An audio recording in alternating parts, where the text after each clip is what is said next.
Swifter. In this video, we're going to learn about recursion, and a recursive function is a function that will call itself over and over until it has reached completion. Now, oftentimes recursion is introduced in programming classes using Fibonacci sequences in math. Now, I'm an old guy, I've been coding for decades, and I have never had to code a Fibonacci sequence, but I have had to load up all of the available pages of page JSON, so this is a perfect context for learning about recursion with a very practical task. And we'll do this by adding a recursive function that loads all of the pages of JSON available in our Poke API so that our app can catch them all with the press of just one button. Let's code! So let's start by adding our load all bar button item in the upper left-hand corner of our navigation item. So let's click on plus, find a bar button item, drag it over into the navigation controller and let go. Then we'll head to the attribute inspector. This bar button item is already a custom button, so we'll just set the title to load all. Then let's create an IB action for this button. So we'll click on list view controller.swift and option click back on main storyboard. We're side by side in the assistant editor mode. Then I'll control drag over from the load all bar button item and release just before the closing curly and the body of the class itself. And we'll call this IB action load all button pressed. Now I can close the storyboard. Let's write a function, func load all, open and close parens, open and close curlies, and we'll call that from inside of our new load all button pressed. And so what do we want to do inside of load all? Well, we want to keep calling load all to load page after page after page as long as we have a valid value in our URL string, which means we've got another page of JSON to load. So we'll say if creatures.urlstring.has prefix, and then in parentheses, we'll pass in the string HTTP, open and close curlies, and then inside we'll call creatures.getData.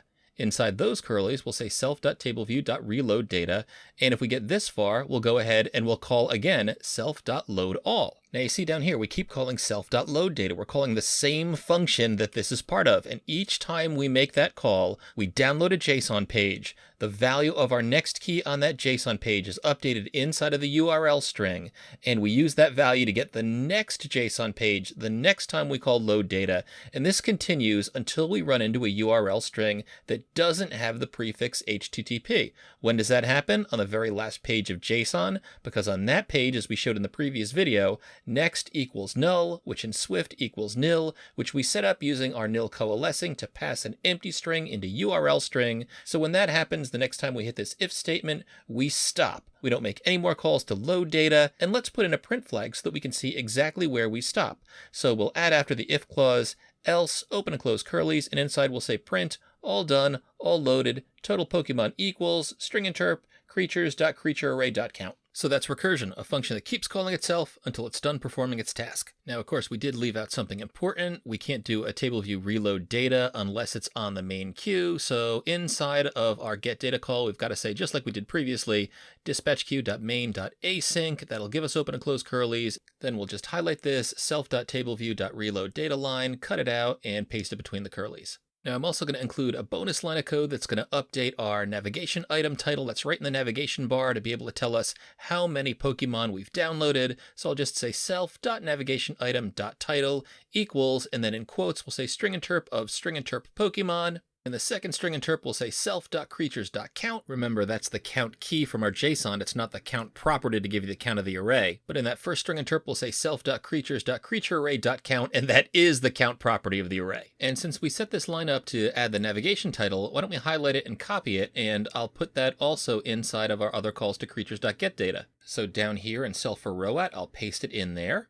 Then up in view did load, I'll paste it in here. Just make sure that it's inside of the dispatch queue.main.async because this is updating the user interface and that's got to be on the main queue. So now let's build and run, hammer time, and you know what? Just to make things a little bit more readable, I'm going to delete the print statement that I had just inside of self for row@. So I've highlighted that. Let me backspace to delete it. So I'm going to stop the execution, rerun it again.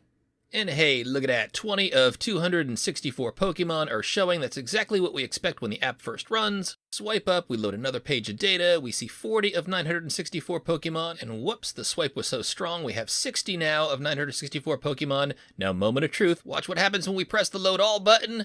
Here we go. Oh, they all load in. It says 964 of 964 Pokemon. We take a look down here in the console. We see our all done message. It says all loaded, total 964 Pokemon. Our recursive function looks like it's behaved nicely. Then in the console, I'm going to scroll up and look for the web emoji. That's the last URL that we called, and I'm going to highlight that, copy it, head over to the browser, paste it in, and take a look at what we got. There it is, the very last page loaded. Then no more pages loaded. We didn't get any errors as well. Looking good. And now if you want to go back to the app and just swipey swipe, swipe, swipe, swipe, you can swipe up all the way and you will indeed see that we have 964 Pokemon.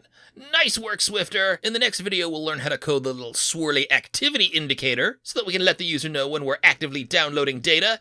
But you're doing great. You're learning lots of skills. You are now a recursive wonder. Keep at it.